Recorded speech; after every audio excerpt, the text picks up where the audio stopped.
Hello friends, welcome and welcome to my channel. என்னோட சேனலை கண்டினியூஸாக வாட்ச் பண்ணிட்டு இருக்கவங்களுக்கு ரொம்ப தேங்க்ஸ், சேனலுக்கு சப்ஸ்கிரைப் பண்ணவங்களுக்கு ரொம்ப தேங்க்ஸ். இன்னைக்கு நம்ம பார்க்க போகிறது வந்து கோவக்காய் யூஸ் பண்ணி சிம்பிளான ஒரு வெஜிடபிள் ரெசிபி தான். இந்த ரெசிபி பண்ணுறதுக்கு வந்து 15 to 20 மினிட்ஸ் நம்மளுக்கு இருந்தால் போதும், நம்ம செஞ்சு முடிச்சிடலாம். இந்த கோவக்காய் ஃப்ரை வந்து ரைஸ் தாலோட வச்சு நீங்கள் சாப்பிட்டீங்கனாலும் ரொம்ப நல்லாயிருக்கும். இல்லைன்னா சப்பாத்தியோட வந்து நம்ம வந்து கர்டும் சேர்த்து சாப்பிட்டா ரொம்பவே நல்லாயிருக்கும். கோவக்காய் பற்றி நான் சொல்லணும்னு அவசியம் இல்லை, மார்க்கெட்டில் ஈஸிலியாக வந்து அவைலபிளாக இருக்கிற ஒரு வெஜிடபிள் தான் இது. இதில் நிறையவே ஹெல்த் பெனிஃபிட்ஸ் இருக்குது. இதை நீங்களும் செஞ்சு பாருங்கள் வீட்டில்.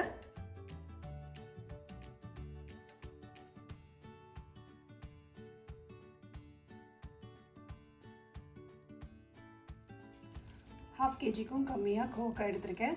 இது நம்ம முதல்ல தண்ணியில் நல்லா வாஷ் பண்ணி எடுத்துக்கோங்க. முடிஞ்ச உப்பு போட்டு வாஷ் பண்ணிக்கோங்க. வாஷ் பண்ணிக்கிட்டு நம்ம வந்து கட் பண்ணி எடுத்துக்கலாம்.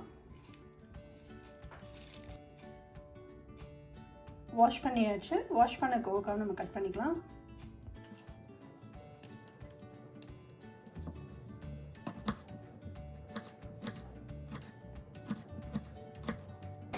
இந்த மாதிரி கட் பண்ணி எடுத்துக்கோங்க இந்த சைஸ்க்கு.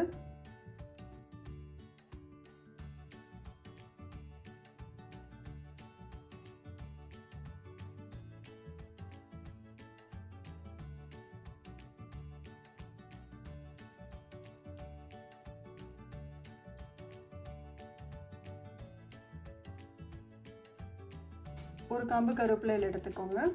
தண்ணியில் வாஷ் பண்ணி எடுத்துக்கோங்க. பேன் நல்லா சூடானதுக்கப்புறம் 1 டேபிள் ஸ்பூன் ஆயில் சேர்த்துக்கோங்க.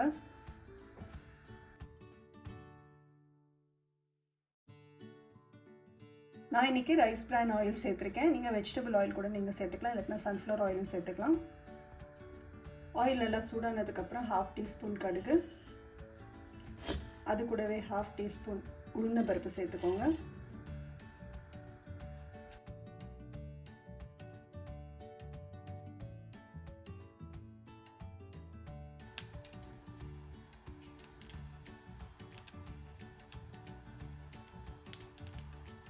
கடுகு நல்லா பொரிஞ்சதுக்கப்புறம் நம்ம வந்து கட் பண்ணி வச்சுருக்கிற கோவக்காவை சேர்த்துக்கலாம். அதுக்கு முன்னாடி நம்ம கருவேப்பிலையை முதல்ல சேர்த்துக்கலாம்.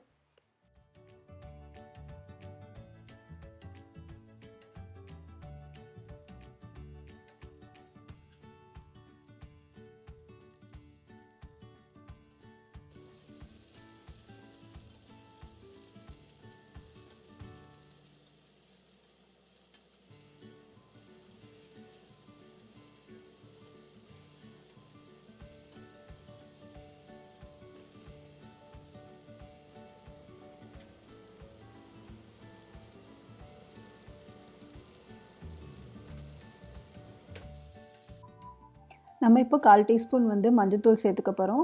நம்ம வந்து வெறுமிளகாத்தூள் வந்து பின்னாடி சேர்க்க போகிறோம். வெறுமிளகாத்தூளில் நீங்கள் ஆல்ரெடி மஞ்சள்தூள் சேர்ந்துருக்கீங்க அப்படின்னா இந்த ஸ்டெப்பை வந்து ஸ்கிப் பண்ணிக்கலாம்.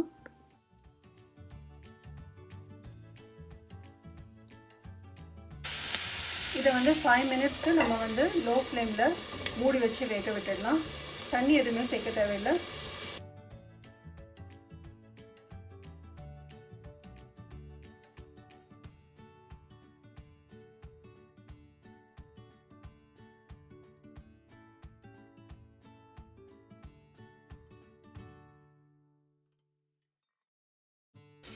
ஃபைவ் மினிட்ஸ் ஆகிடுச்சு. நம்ம இப்போ வந்து இதை திறந்துக்கலாம். இதுக்கப்புறம் மூடி போட தேவையில்லை.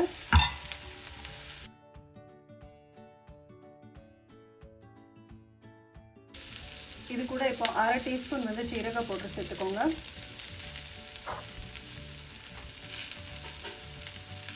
உப்பு 1 டீஸ்பூன்,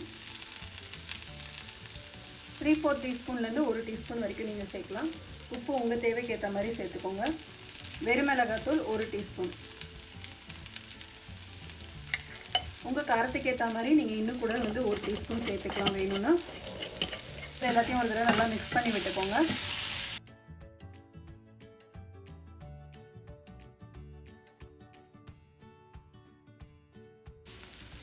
லோ ஃப்ளேமில் வச்சு நல்லா வதக்க விட்டுருங்க.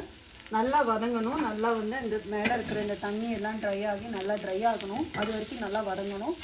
லோ ஃப்ளேமில் விட்டுடுங்க. அப்பப்போ வந்து அடி பிடிக்காத மாதிரி கிளறி விட்டுக்கோங்க.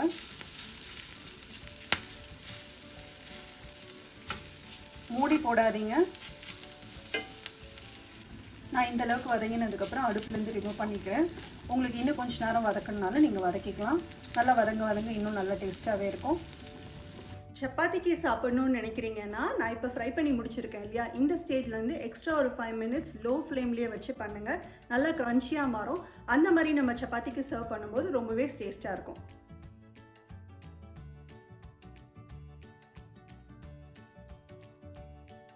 என்னோட வீடியோ, என்னோட ரெசிபி, என்னோட கண்டென்ட் உங்களுக்கு பிடிச்சிருந்தது அப்படின்னா மறக்காமல் கீழே இருக்கிற சப்ஸ்கிரைப் பட்டனை ப்ரெஸ் பண்ணிக்கோங்க.